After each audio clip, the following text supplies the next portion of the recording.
a gente vai compartilhar esta manhã é Salmos capítulo 16, versículo 11.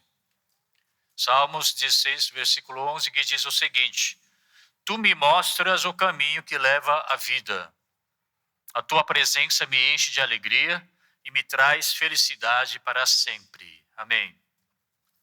O texto será tratado mais adiante no meio do sermão.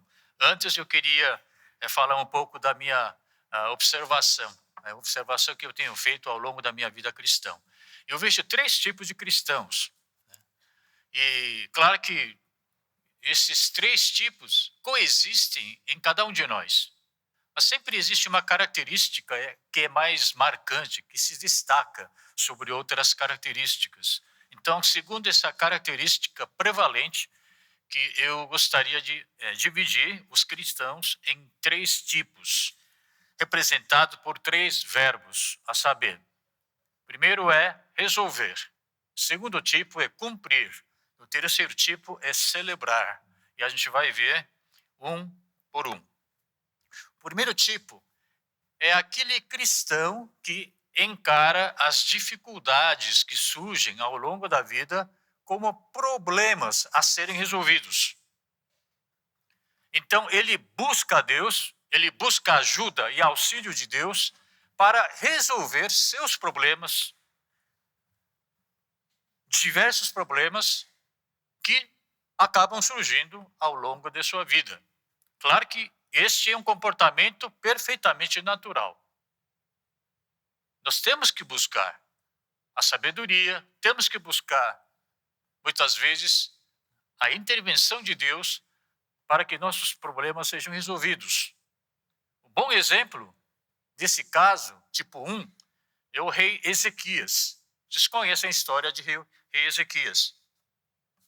O rei da Síria, Senaqueribe, ele trouxe todo o seu exército da Síria e sitiou a cidade de Jerusalém.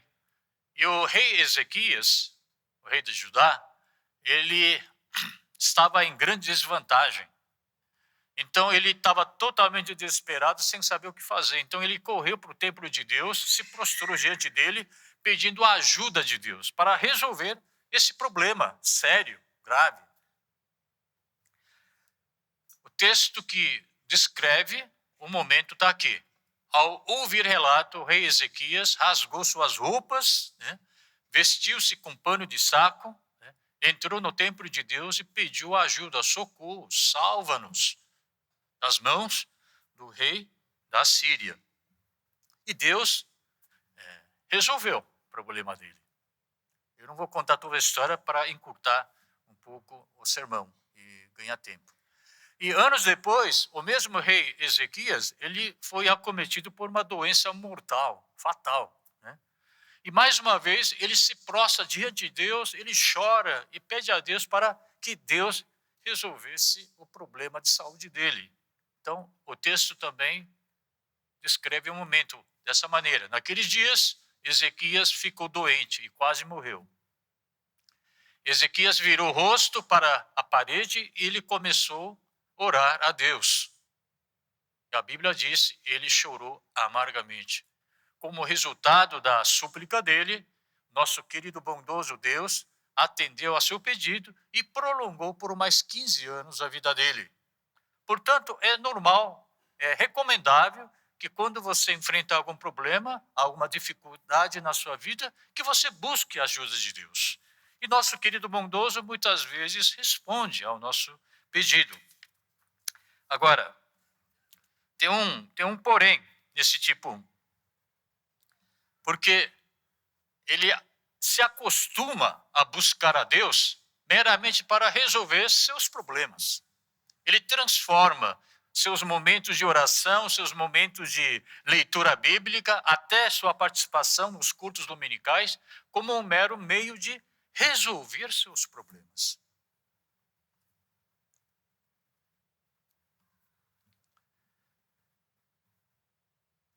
Não que isso esteja totalmente errado,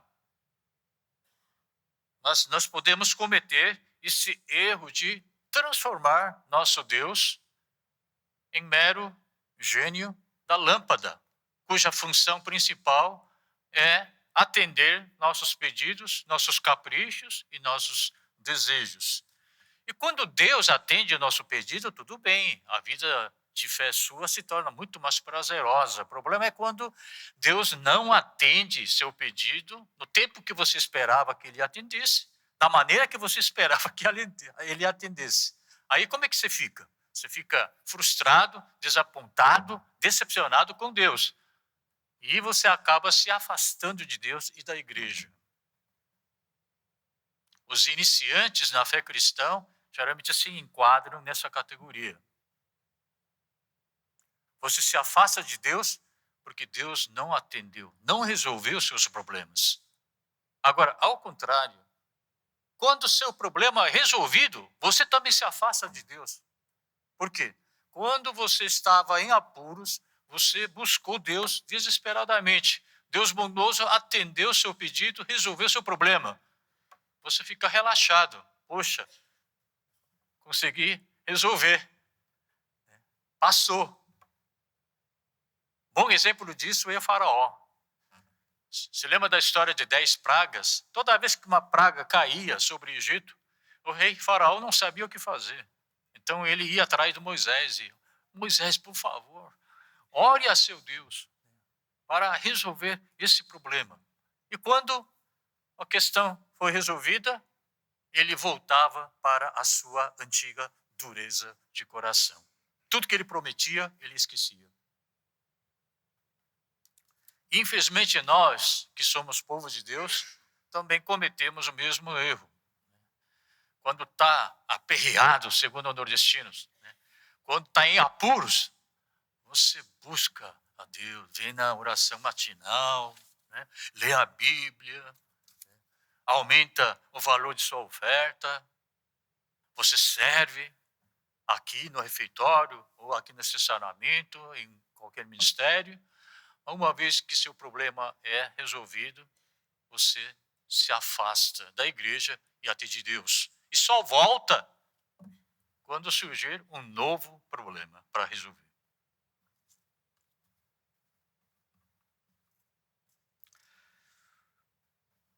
É hora de você fazer uma pergunta para você mesmo. Como você tem tratado Deus ultimamente? Como gênio da lâmpada ou como Senhor de sua vida? O segundo tipo de cristão seria, acho que eu pulei um pouquinho, desculpa, deixa eu voltar um pouquinho. Bom, segundo tipo é aquele cristão que cumpre tarefas. O que isso significa? Diferentemente do primeiro tipo, que encarava as dificuldades da vida como problemas a serem resolvidos, esse segundo tipo de cristão encara as dificuldades da vida como tarefas incumbidas por Deus a ele. Ele tem noção de que o plano de Deus é muito maior e que as dificuldades e problemas que surgem na sua vida fazem parte do processo de realização, do cumprimento da vontade de Deus, do plano de Deus. Uma das características muito marcantes desse segundo tipo de cristão é que ele tem plena convicção que Deus Emanuel está com ele. Um bom exemplo disso é o nosso querido José.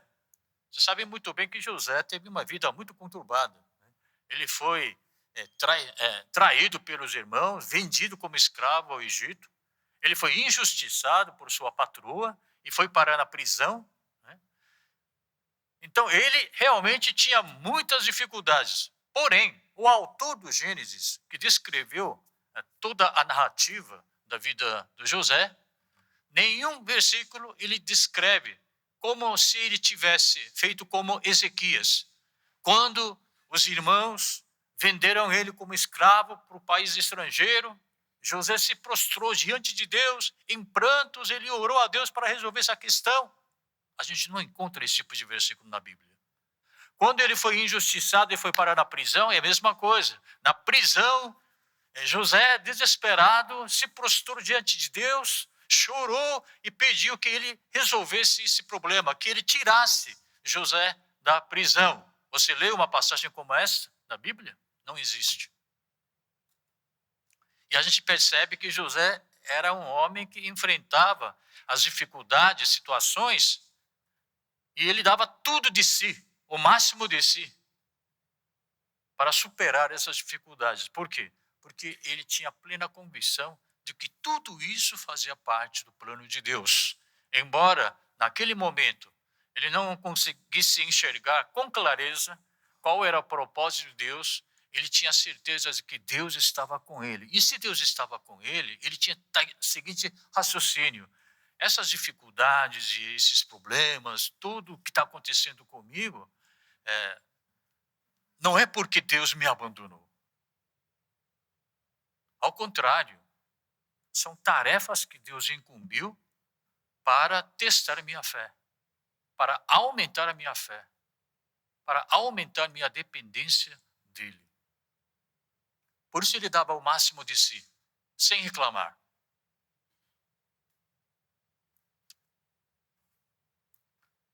Nós precisamos aprender com José. Toda vez que surge alguma dificuldade, a gente tem o hábito de encarar isso como problema. Puxa, tem que ser resolvido. Aí você vai em busca de ajudas.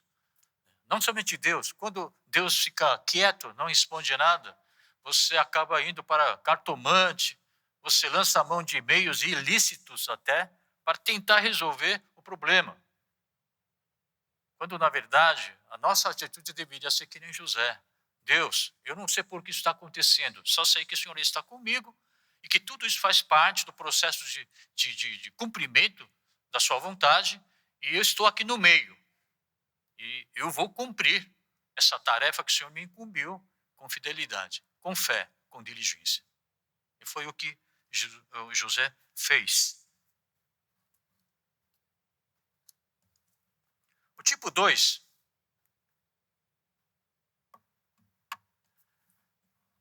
José, quando ele se encontrou novamente com seus irmãos, ele falou isso.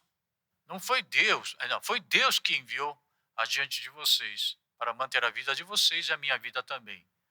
Não foram vocês que mandaram para cá, mas foi Deus. Isso é uma declaração clara da maneira como ele estava conhecendo, entendendo o que Deus fez com ele. Não foi vocês, irmãos, que me venderam para cá. Isso fazia parte do plano maior de Deus. E hoje eu entendo que eu estava no meio do processo de realização da vontade de Deus. Para que nós também possamos ter esse tipo de pensamento e comportamento, é importante que a gente saiba, né, saiba realmente entender, né, um pouco como Deus conduz cada um de nós. Isso não significa que José nunca buscou Deus para resolver seus problemas. Isso não é verdade. Porque nós sabemos muito bem que quando ele estava preso, né, havia junto com ele mais 2 presos, eram súditos do faraó. Um deles era copeiro.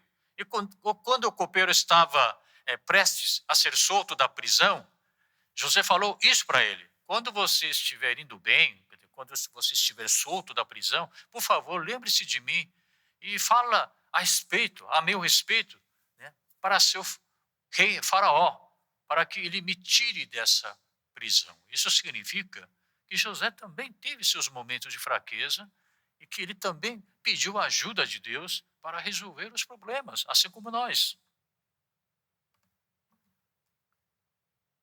Mas ele não parou por aí. Ele tinha a consciência de que Deus estava com ele e ele foi um que conseguiu aprimorar a técnica de transformar a preocupação em precaução. Então, cristão tipo 2 é aquele que sabe, né, transformar preocupação em precaução. São 2 palavras distintas, com seus significados também distintos. Preocupação deixa você ansioso, deixa você inquieto, deixa você inseguro, enquanto precaução faz você levar em consideração os eventuais riscos. Isso motiva você a se preparar, planejar com antecedência. É o que o tipo 2 faz, o que José fez e o que nós deveríamos fazer. Em vez de ficar preocupado diante do problema, é para você tomar conhecimento do que poderia acontecer, possíveis riscos e contratempos, e buscar a sabedoria de Deus. Quando você consegue transformar preocupação em precaução? Quando você olha para a dificuldade que está diante de você, essa dificuldade vai ser problema para você. Mas quando você olha para Deus, que está por trás dessa dificuldade, a dificuldade se transforma em desafio, em tarefa. Bom exemplo disso é o nosso querido Davi, quando ele foi enfrentar o gigante Golias. Se ele olhasse por Golias, seria um grande problema para ele. Mas ele olhou para Deus. Por isso, derrotar Golias para Davi não era problema, mas era uma tarefa que Deus incumbiu a ele a cumprir. E ele a cumpriu fielmente. Ele foi bem sucedido.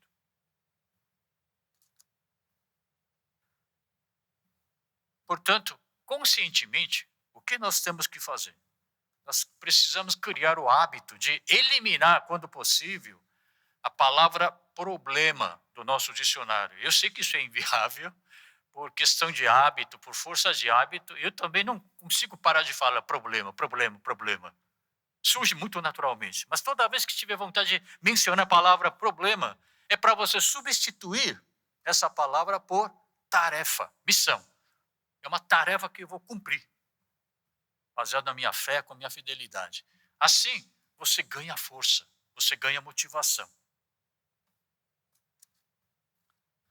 Agora, nesse segundo tipo também há um risco. O cristão tipo 2 é aquele cristão que externamente é muito fervoroso e devoto. Ele serve, né? Ele lê a Bíblia todo dia, ele é fervoroso nas orações. Né? Externamente, sim. Só que ele perde um pouco de alegria na vida. Porque é um cristão que quer mostrar e busca reconhecimento, não somente por parte de Deus, mas por parte dos irmãos. Ele quer fazer tudo certinho. Ele quer cumprir a tarefa fielmente, diligentemente, de maneira bem sucedida. Só que ele está tão sucumbido em cumprir suas tarefas que ele perde o brilho, perde a alegria. Perde a alegria no coração e perde prazer para a sua alma. Por isso, nós precisamos ver o terceiro tipo de cristão, que na verdade tem tudo a ver com o texto de hoje. O texto de hoje diz o seguinte: Tu me mostras o caminho que leva à vida eterna. A tua presença me enche de alegria e me traz felicidade para sempre. Em outras palavras, Deus salvou você. Você ganhou salvação, vai ganhar ressurreição e a vida eterna. O texto explica por que da nossa salvação. Por que Deus salvou você? Por que Deus me salvou? É para que a gente tenha alegria no coração, para que a gente seja um cristão feliz. Isso que Deus quer da gente. É importante você buscar a ajuda de Deus para resolver seus problemas. E se você conseguiu resolver, meus parabéns. É importante você cumprir as tarefas incumbidas por Deus com sucesso. Parabéns. Mas Deus quer muito mais do que isso. O que Deus quer, na verdade, com a nossa salvação, que a gente seja alegre e feliz. O ministério público do nosso Senhor Jesus Cristo começou numa festa de casamento. Festa de casamento é um lugar de alegria, de júbilo, né? Diversão. Quando ele operou o primeiro milagre, transformou a água em vinho, né? E como será o nosso fim? Como é que a Bíblia descreve o nosso encontro com Jesus Cristo no último dia? Num tribunal? É num canteiro de obra? Não. É numa festa, numa cerimônia de casamento. Jesus como nosso noivo e a igreja que somos nós, como noiva. É uma cerimônia de casamento marcada por alegria, por júbilo, por prazer.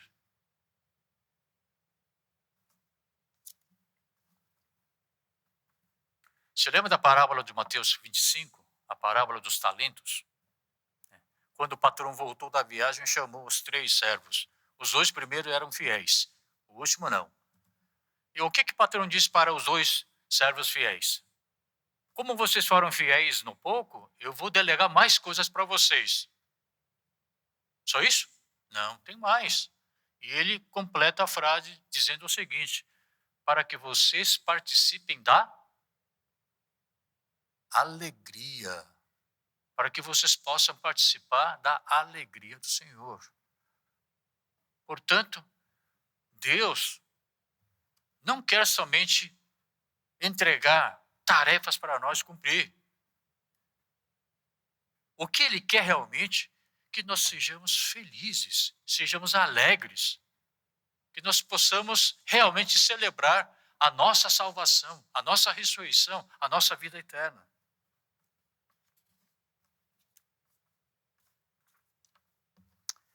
Como é que você define felicidade? Homem feliz é quando algo que ele faz é significativo e ao mesmo tempo divertido. Isso é felicidade. Quando sua vida de fé é significativa e quando sua vida de fé é divertida, você se torna cristão feliz. Você cumpre as tarefas de Deus não por obrigação, mas porque você gosta de cumprir. Você segue a palavra de Deus não por obrigação, mas porque você gosta de viver conforme a vontade de Deus. E quando você faz algo que você gosta de verdade, pode alguém até querer impedi-lo de fazer, mas você continua fazendo, porque você sente alegria no coração e prazer para a sua alma. O exemplo típico de quem celebrou a salvação foi o apóstolo Paulo. Para o apóstolo Paulo, a salvação era razão, motivo o suficiente para se alegrar, para sentir prazer na vida. Você se lembra que quando Paulo e Silas estiveram na cidade chamada Filipos, eles estavam evangelizando e por isso eles foram presos. Tá? E tem um trecho na Bíblia que diz que eles estando na prisão, por volta da meia-noite, Paulo e Silas estavam orando e cantando hinos a Deus. E os outros presos os ouviam.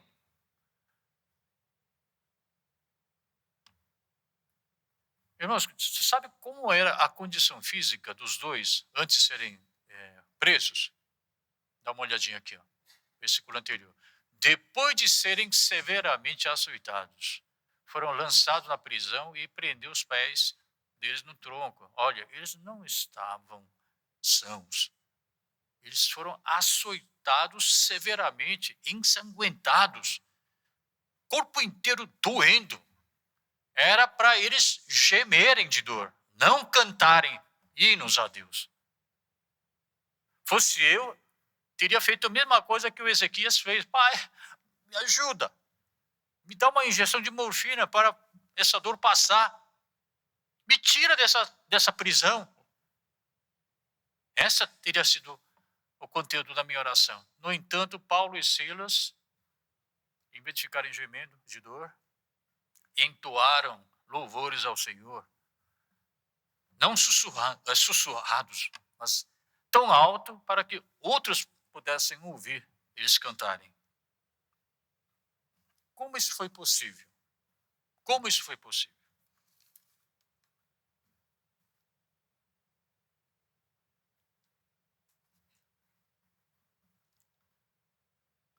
Sabe por quê? Ele tinha, diferentemente do José, que tinha convicção de Deus Emanuel, o apóstolo Paulo tinha convicção da ressurreição. Porque ele teve encontro pessoal com Jesus ressurreto quando ele estava indo para o Damasco.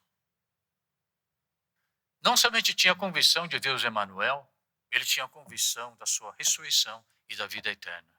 Por isso, ele foi capaz de fazer uma confissão como esta: se vivemos, vivemos para o Senhor.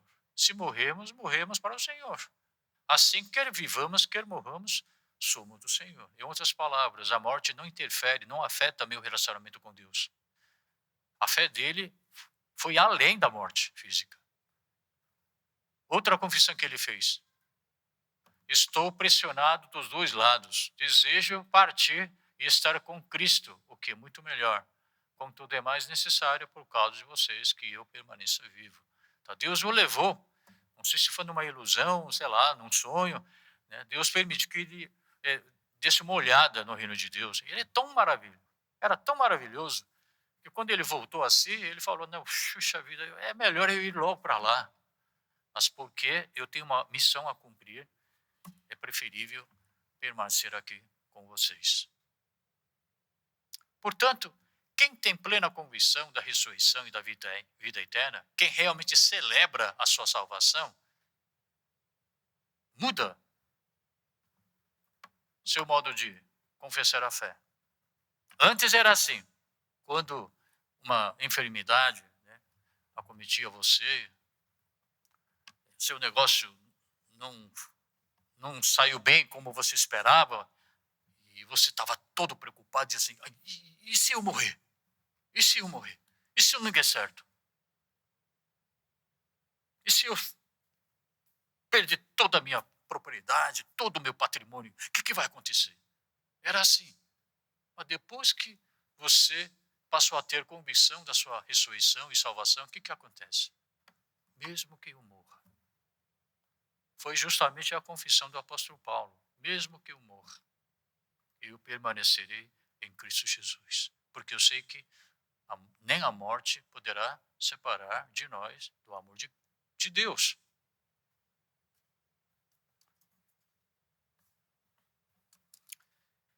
Como eu tinha falado, essas características dos três tipos coexistem em cada um de nós. Existiram também no apóstolo Paulo. O apóstolo Paulo, ele não era nenhum, desculpa a expressão, mas ele não era nenhum débil mental, que ele ficava se alegrando, sorrindo à toa. Não, ele era uma pessoa erudita, era uma pessoa intelectual, racional e pragmática. Ele também teve momentos de fraqueza, teve momentos em que ele pediu a Deus que Deus resolvesse seus problemas. Um bom exemplo disso, nós já sabemos. Foi dado um espinho na carne dele, que atormentou demais. Então, ele, não apenas uma vez, mas por 3 vezes, ele pediu ao Senhor para que Deus resolvesse esse problema de saúde dele. Tipo 1. Não somente isso. Tipo 2 também. Quando terminou a 3ª viagem missionária, ele estava de volta para Jerusalém. Agora, os irmãos que estavam junto com ele, que realmente amavam o apóstolo Paulo, exortaram e aconselharam, dizendo o seguinte: apóstolo Paulo, não vá de volta para Jerusalém, porque nós sabemos que alguns judeus estão esperando ansiosamente para prendê-lo e, possivelmente, matá-lo. O que o apóstolo Paulo falou? Vejamos aqui. Então Paulo respondeu: por que vocês estão chorando? Assim vocês partem meu coração. Estou pronto não apenas para ser amarrado, mas também para morrer em Jerusalém pelo nome do Senhor Jesus Cristo. Ele era cumpridor de tarefas. Ele queria cumprir fielmente missão incumbida por Deus a ele. Eu quero resumir o sermão de hoje dizendo o seguinte: nós temos 3 tipos de cristãos. Né? Por falta de tempo, eu vou passar mais adiante. O primeiro tipo é solucionador de problemas. Busca Deus para solucionar e resolver seus problemas. E quando os problemas não são resolvidos, ficam frustrados. O segundo tipo é cumpridor de tarefas. É muito bom, é um bom cristão. Só que ele perde a alegria. Ele não sente prazer. Ele faz por obrigação, em busca de reconhecimento por parte de Deus pelos irmãos. Mas o terceiro tipo que Deus mais quer é celebrador da salvação, que é o texto de hoje. Irmãos, Deus continua chamando você e eu hoje. Agora, Deus não chama você para tribunal, para resolver seus problemas. Deus não chama você para um canteiro de obra, para fazer você trabalhar com afinco. A vida que Deus nos deu é um presente, e essa vida merece ser curtida, merece ser desfrutada com alegria, com júbilo, com prazer dentro do nosso coração. Não desperdiça sua vida apenas resolvendo os problemas. Não desperdiça sua vida apenas cumprindo tarefas. Mas desfrute da vida que é dádiva de Deus, se alegrando, sendo feliz na presença do nosso Senhor. Sejamos felizes, alegres em Cristo Jesus. Foi para isso que Deus salvou você e salvou a mim. Para isso que Deus se crucificou. Vamos orar?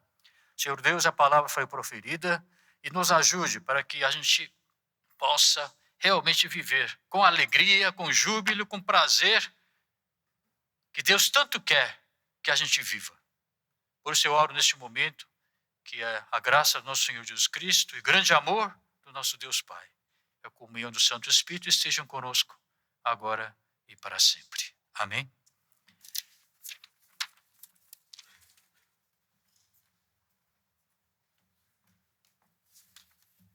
Tenho só alguns avisos.